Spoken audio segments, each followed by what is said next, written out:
SMC অর্সালাইনের নিবেদিত 13টি প্রশ্নের আজকের অতিথি হাসিনা আনসার, একজন বিশিষ্ট রন্ধন শিল্পী।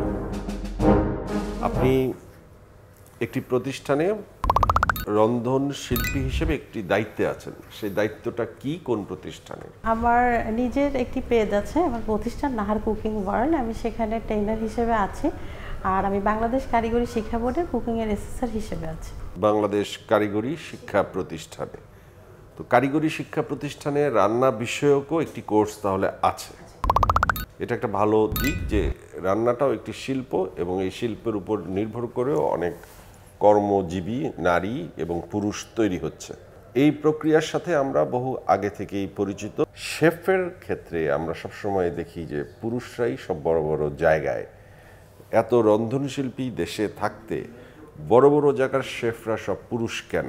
আসলে বড় বড় হোটেল ইন্ডাস্ট্রিতে পুরুষ শেফ বেশি দেখা যায়। এটার আমি বলবো মানে আমার জানা মতে দুইটা কারণ হতে পারে। একটা হচ্ছে যে এই যে শেফ যারা, মানে একটা নিরাপত্তার বিষয়ও আছে। অনেক সময় মহিলারা কিন্তু অনেক রাতে বাসায় ফেরাটা এটা মানে নিরাপত্তার অভাবে এই ইয়েতে যেতে চায় না। যেমন যদি আমাদের এইসব হোটেলগুলোতে অথবা রেস্টুরেন্টে যদি যাতায়াতের সুব্যবস্থা থাকতো, যে তাদের নিজস্ব গাড়ি আছে। আরেকটাও আছে, সেটা হচ্ছে যে আল্লাহ পাক তো মহিলাদের যেভাবে সৃষ্টি করেছেন যে অত বেশি এই যে ভারী ভারী পাতিল, হ্যাঁ, আর অনেক বেশি ওজনের জিনিস নাড়াটা, এটা পুরুষরাই আর কি বেশি ভালো পারে, তো পারদর্শী। তো সেই হিসাবেও পুরুষদের মানে বেশি দেখা যায় সেখানে। আবার পরিবেশেরও একটা ব্যাপার আছে। ধরেন অনেক সময় আমাদের ফ্যামিলিগত বাধা থাকে যে এত রাত করে তুমি ফিরবা, সেখানে তো সব পুরুষদের মধ্যে তুমি কাজ করবে। আমি ওই পয়েন্টের কথা বলছিলাম, সব পুরুষদের মাঝে কাজ করার ব্যাপারটার ভিতরে অনেকের আপত্তি থাকে। বাবুর্চির ক্ষেত্রে আমরা অনেক বাবুর্চির নাম শুনি, বিয়ের বাবুর্চির ক্ষেত্রে, কাচ্চি বিরিয়ানি রান্নার ক্ষেত্রে স্টার বাবুর্চি আছে, যাদেরকে আমরা তারকা বাবুর্চি বলি, হ্যাঁ, এবং তাদের ডেট শিডিউল পাওয়া ভাগ্যের ব্যাপার। বাবুর্চির ক্ষেত্রেও কি ওই ভারী পাতিল উঠানোর বিষয়টি থাকে? কিন্তু আমরা যতদূর জানি বড় বড় বাবুর্চিরা প্রাডো গাড়িতে চড়ে, পাতিল ধরার জন্য আসলে শক্তিমান সহকারীরাই থাকে। তারা আসলে জাস্ট রেসিপিটা নাড়া দেয়, তাতেই সুগন্ধ ছড়ায়। ওই কাজটা আপনারা পারেন না কেন? বা ওই কাজটাতে অনেক অর্থনৈতিক লাভ আছে, সেটার সাথে নারীরা সম্পৃক্ত নয় কেন? আসলে বাবুর্চি তো মানে অনেক বেশি রান্না করে, মানে অধিক। আর শেফ যারা, তারা হচ্ছে মানে একজন থেকে 1000 জনের খাবারটা রাঁধতে পারে। তো মেয়েদের ক্ষেত্রে অনেক সময় এমন হয় যে ওই যে ভারী পাতিলের বিষয়টা, মানে অনেক জিনিস নাড়া, অ্যাসিস্ট্যান্ট রাখলো, তারপরেও এই জিনিসগুলো একটু মানে সমস্যা হয়ে যায়। এই জন্যে আর কি মেয়েরা অনেক সময় বাবুর্চির জায়গাটা আমরা মেয়েদেরকে দেখি না। রন্ধন শিল্প হিসেবে গড়ে ওঠার আগে আমাদের শৈশবে অত রন্ধন শিল্পীদের আমরা দেখিনি। আমরা মা, নানি, দাদির হাতের রান্না খেয়ে মুগ্ধ হয়ে গিয়েছি। তারা তো কোনো কিছুই জানতেন না, পুঁথিগত বিদ্যা, কিন্তু তাদের রান্নার হাতটা ছিল ভয়াবহ ভালো। তো রান্নার রেসিপিটা আসলে কবে থেকে এই এত পপুলার হলো? এর আগ পর্যন্ত নানি দাদিদের রান্নাটা আমাদের কাছে কেন এত জনপ্রিয়? আসলে নানি দাদির আমরা জন্ম থেকেই দেখে আসছি, আমাদের মা খালারা নানি দাদিরা রান্না করছেন এবং সেই রেসিপি দিয়ে কিন্তু আমরা নিজেরাও রান্না করছি। আর যখন আমাদের বিয়ে হচ্ছে, আমরা স্বামী ঘরে যেও কিন্তু সেই রেসিপিগুলোই ট্রাই করি।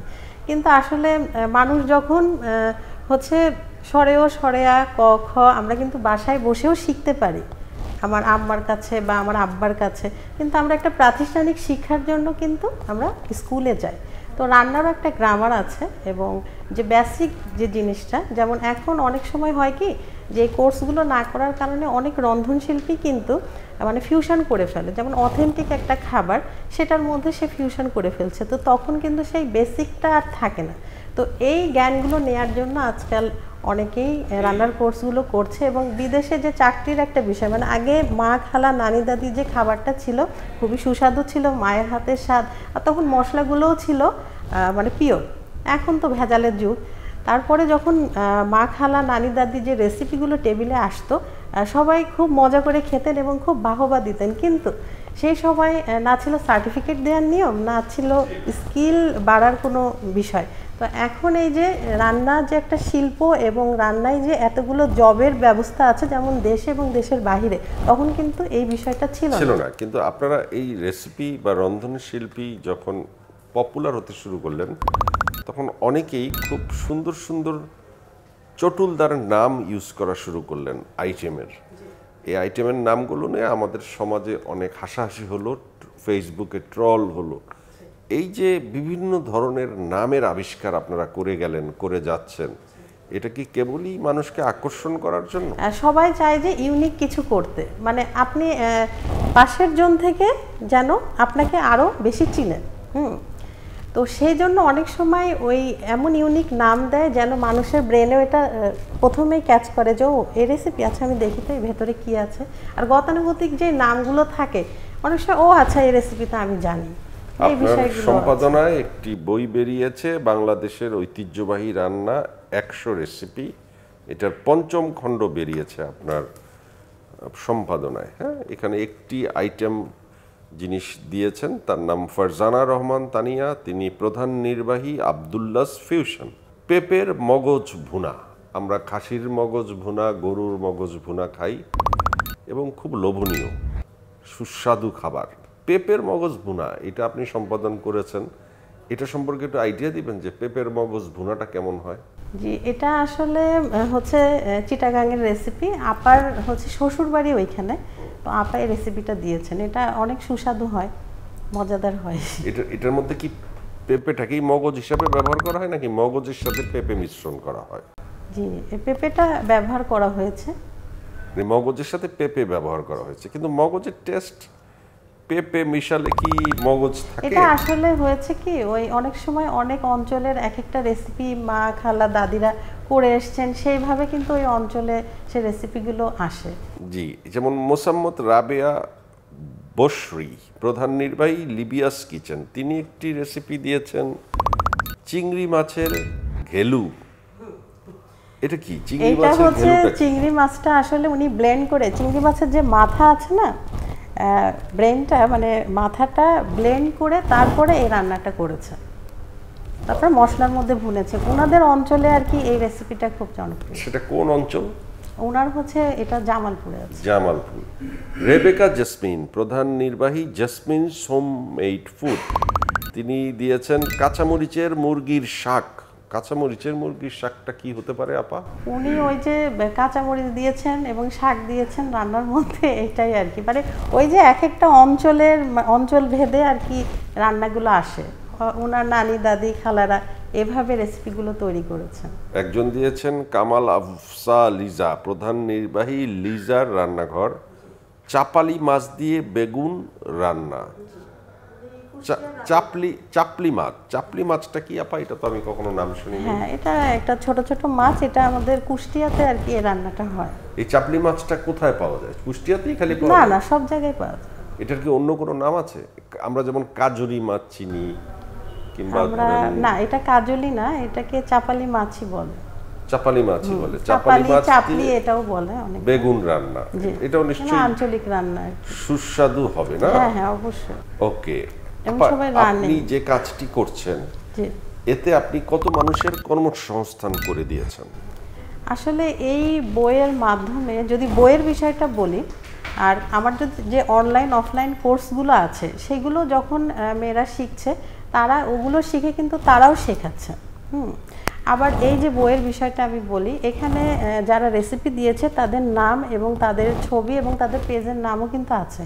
তো এই বইটা আসলে পুরো বাংলাদেশে যাচ্ছে, যেমন বিভিন্ন অঞ্চল থেকে আমাদের রেসিপি যারা দিচ্ছে তাদেরকে কিন্তু আমি বইও দিচ্ছি।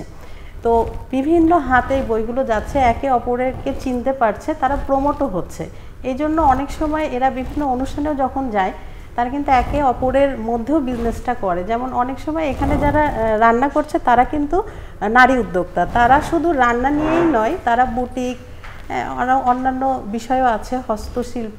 তো এরা কি করে, এই যে পরিচিতিটা হলো, এরা একে অপরের পণ্য কিন্তু কেনা বেচা করে, মানে নিজেদের মধ্যেও কিন্তু এদের বিজনেসটা হয়ে যাচ্ছে। সো এটা একটা কমিউনিটি এবং আপনারা এখানে নিজেদের মধ্যে লেনদেন করছেন। আপনাদের কি মূল ফোকাস আপা অর্থের চেয়ে টেলিভিশনে মুখ দেখানো, কিংবা পরিচিত হওয়া, নাকি আসলেই পরিচিতির চেয়ে বেশি অর্থ আসে? অর্থটা আসলে অর্থ তো সবারই দরকার, সেটা তো আছে। অনেক উদ্যোক্তা আছেন যারা হচ্ছে তাদের আসলেও অর্থের দরকার। এছাড়াও এই যে খাবারগুলো পৌঁছে যাচ্ছে সবার কাছে, এই যে সুনামটা আসছে, মানে কি আমরা আসলে নারীরা যারা আছি আমরা কিন্তু শুধু অর্থের জন্যই কাজ করি না, নিজের যে একটা আইডেন্টিটি আছে এটা ক্রিয়েট করার জন্য কিন্তু অনেক সময় আমরা বিভিন্ন কাজের সাথে যুক্ত হই। যেমন আমার বিয়ে হয়ে গিয়েছে, আমার যে নিক নাম সেটা কিন্তু হারিয়ে গেছে। মানে আমি কারো খালা, আমি কারো ভাবি, আমি কারো মা, মানে বিভিন্ন নামে আমি আছি। কিন্তু আমি যখন এই সমস্ত দায়িত্ব পালন করার পরে যদি ব্যতিক্রম কিছু করি তখন কিন্তু আমার সেই নামটা আবার ফিরে আসে। তো মানুষ হয় না অনেক সময় আমি সংসার করছি, আমার স্বামী আছে, বাচ্চা আছে, সবই আছে, সবই ঠিক আছে, কিন্তু আমার নিজের যে একটা পরিচিতিটা হবে সেজন্যও কিন্তু মানুষ, আর এটা তো আসলে সেবামূলক একটা কাজ। বাংলাদেশের অধিকাংশ মানুষ খুবই খেয়ে পরে বেঁচে থাকা, তারা সাধারণ ডাল ভাত মাছ মাংস খায়। এই ধরনের রেসিপিগুলো দেখে তাদের হয়তো বা মনে কষ্টও লাগে, যেহেতু ইন্টারনেটে তারা দেখছে, তারা রান্না করে খেতে পারছে না। কারণ এগুলো সবই ব্যয়বহুল, নাকি এগুলো তাদের সাধ্যের মধ্যে? এটার ব্যাপারে আপনার ব্যাখ্যা কি?